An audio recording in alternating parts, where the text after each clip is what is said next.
Breaking news చూస్తున్నాం. Party ఫిరాయింపు ఎమ్మెల్యేల అంశంపై బీఆర్ఎస్ వర్కింగ్ ప్రెసిడెంట్ కేటీఆర్ స్పందించారు. ఫిరాయింపు ఎమ్మెల్యేలు ఎటూ కాకుండా పోయారని అన్నారు. పార్టీ ఫిరాయింపు ఎమ్మెల్యేలకు బీఆర్ఎస్ లో డోర్స్ క్లోజ్ అని కేటీఆర్ స్పష్టం చేశారు.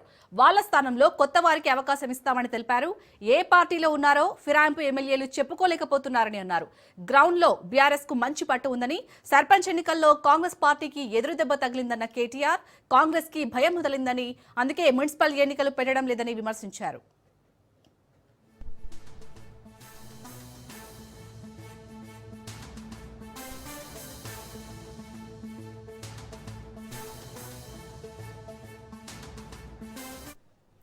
రైట్, ఇటు పార్టీ ఫిరాయింపు ఎమ్మెల్యేల అంశంపై అయితే బీఆర్ఎస్ వర్కింగ్ ప్రెసిడెంట్ కేటీఆర్ స్పందించారు.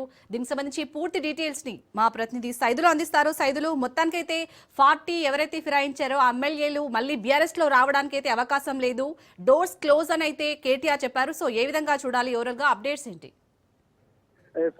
శాలిని, అసెంబ్లీ సమావేశాలు ప్రారంభం కాకముందు అసెంబ్లీ లాబీలో BRS working president KTR media chitchat నిర్వహించారు. ఈ చిట్చాట్ లో పార్టీ ఫిరాయింపుల అంశానికి సంబంధించి ఆయన వ్యాఖ్యానించారు. ఫిరాయింపు ఎమ్మెల్యేలు ఎటు కాకుండా పోయారని చెప్పేసి కూడా ఆయన అన్నారు. పార్టీ ఫిరాయించినటువంటి ఎమ్మెల్యేల పరిస్థితి చాలా అయోమయంగా ఉంది. వారి రాజకీయ భవిష్యత్తు ప్రశ్నార్థకంగా మారే అవకాశం ఉంది.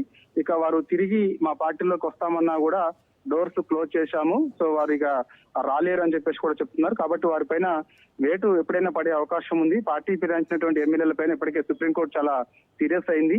సో ఇక ఇప్పటికే స్పీకర్ కి కూడా కొన్ని సలహాలు సూచనలు కూడా చేసింది. వారిపైన చర్యలు తీసుకోవాలని కూడా సుప్రీంకోర్టు చెప్పిన నేపథ్యంలో వేటు ఎప్పుడైనా పడే అవకాశం ఉంది. కాబట్టి సో ఇక వారి యొక్క రాజకీయ భవిష్యత్తు ప్రశ్నార్థకంగా మారే అవకాశం ఉంటుందని చెప్పేసి కూడా హితవు పలికారు BRS working president KTR media chitchat లో.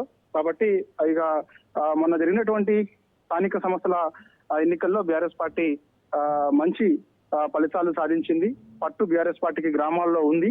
కాబట్టి రానున్న రోజులలో ఇదే ఉత్సాహంతో ముందుకెళ్తామని చెప్పేసి కూడా కేటీఆర్ అన్నారు. సర్పంచ్ ఎన్నికల్లో కాంగ్రెస్ పార్టీకి ఎదురు దెబ్బ తగిలిందని చెప్పేసి కూడా ఆయన అన్నారు. సర్పంచ్ ఎన్నికల్లో బీఆర్ఎస్ పార్టీకి 80% ఫలితాలు వచ్చాయని చెప్పేసి కూడా కేటీఆర్ చిట్చాట్ లో చెప్పడం జరిగింది. కాంగ్రెస్ పార్టీకి భయం మొదలైంది, అందుకే మున్సిపల్ ఎన్నికలు పెట్టకుండా కొంచెం లేట్ చేస్తున్నారని చెప్పేసి కూడా ఆయన అన్నారు.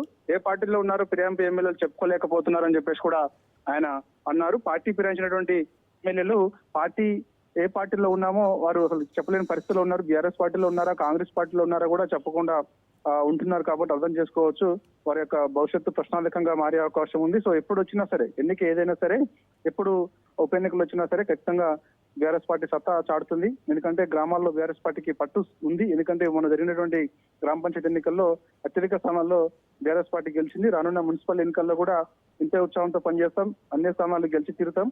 అదేవిధంగా ఎంపీటీసీ జెడ్పీటీసీ ఎన్నికల్లో కూడా బీఆర్ఎస్ పార్టీ హవా కొనసాగుతుందని చెప్పేసి కూడా BRS working president KTR media chitchat లో చెప్పడం జరిగింది.